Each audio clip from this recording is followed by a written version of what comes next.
Chicago Center for Applied Ethics at Santa Clara University. My name is Jim O'Toole, and I'm a senior fellow here. And the topic of discussion today is securities fraud in China, and in particularly Chinese stocks being sold on U.S. markets. We have probably the one person in the world who really understands what's going on in this subject. We're really lucky to have him with us today. His name is Carson Block, and he has a wealth of experience, even though he's a very, very young man. And we're going to get right to his story right now. The name of your company is Muddy Waters. I always thought that was the name of a blues singer, but I gather it also is the name of a company. Now, could you tell us a little bit why you chose that title, and what does your company do?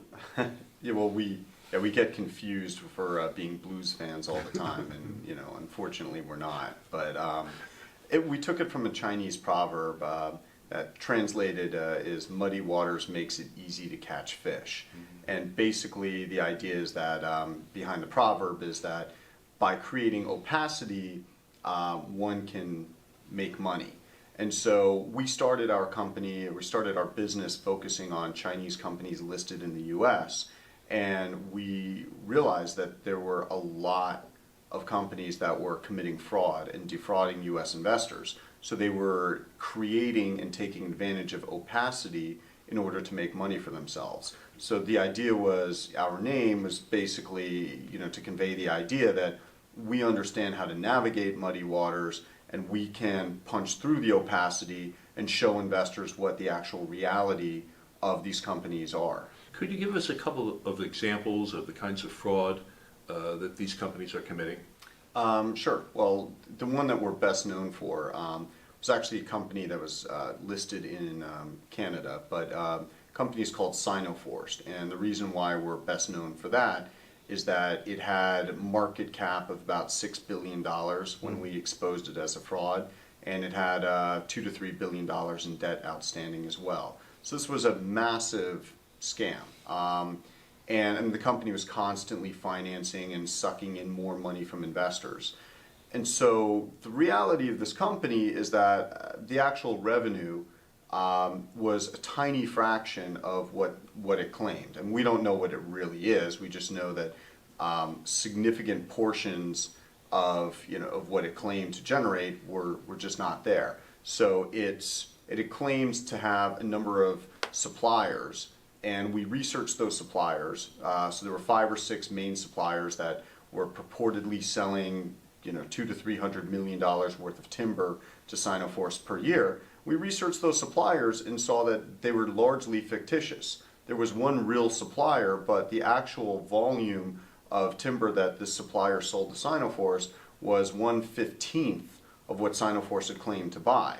So they were just making all of this up, but they have to list this with Toronto regulators. So they just, in effect, they lied to the Toronto regulators? Yeah, the financial statements were completely fictitious.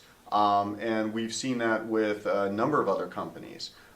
We've also exposed 2 companies that have what I consider to be real businesses, but that are committing fraud. So if you are in China, if you're a U.S. listed Chinese company that is a real business that's committing fraud, you're making up maybe 30% of your revenue and a significant portion of your profits.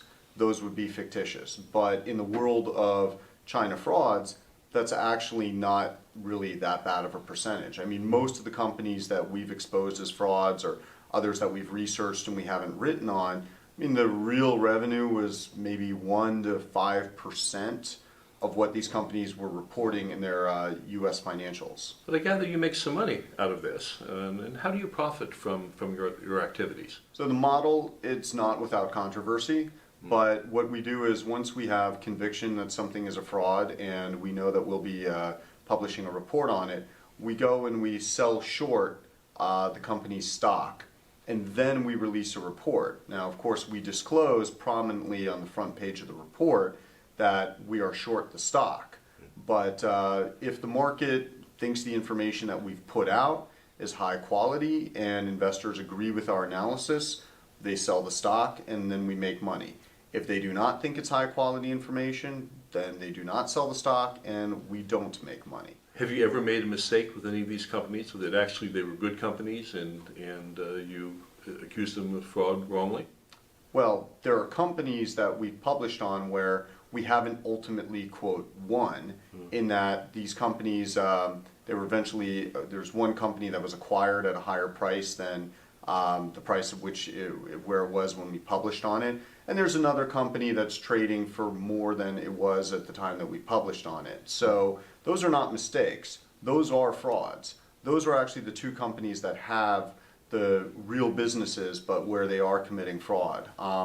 It just goes to show that, especially in today's environment where investors are so desperate for growth stories, they're really willing, to stick their heads in the sand to a significant extent when it comes to companies in China that are purporting to be high flyer, rapid growth companies. At the end of this, do you make your research available to the public and to government regulators? So yeah, our model is to release our research to the public. You can subscribe, but it's free. You just so if you put your email address in our database, then when we release a report, you'll receive the report. The reports are downloadable from our website. The regulators certainly do access them, and in almost every case where we've published on a company, we have proactively contacted the regulators and said, hey, please take a look at this. This company is a fraud. Here's our report. Happy to come in and speak with you about it.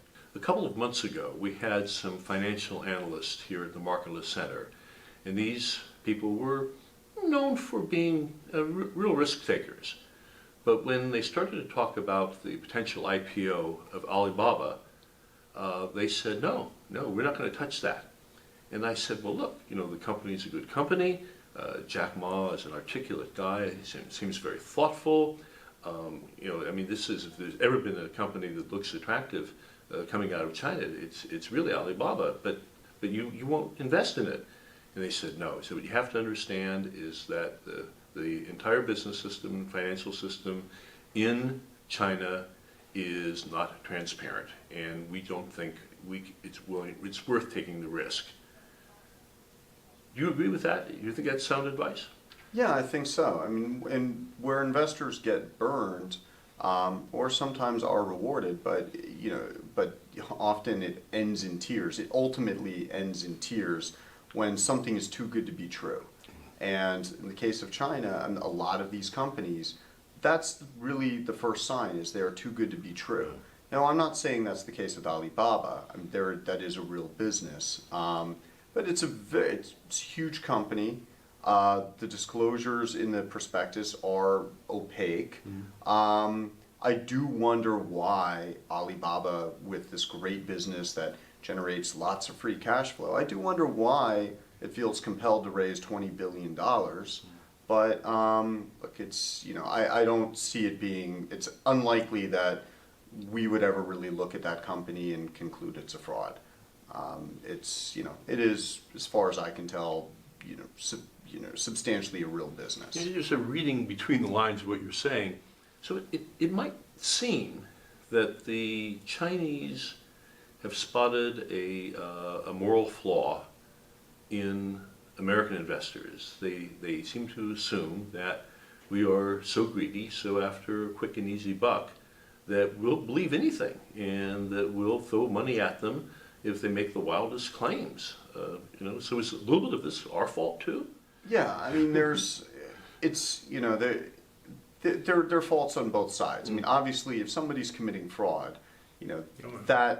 they are definitely the ones most responsible. But I think to some extent, investors also need to take responsibility, and most investors cannot do the type of work necessary. You can't go to China and sample the business yourself or really understand what's going on there. A lot of investors do rely on investment banks, and they'll say, well, you have these analysts covering the company.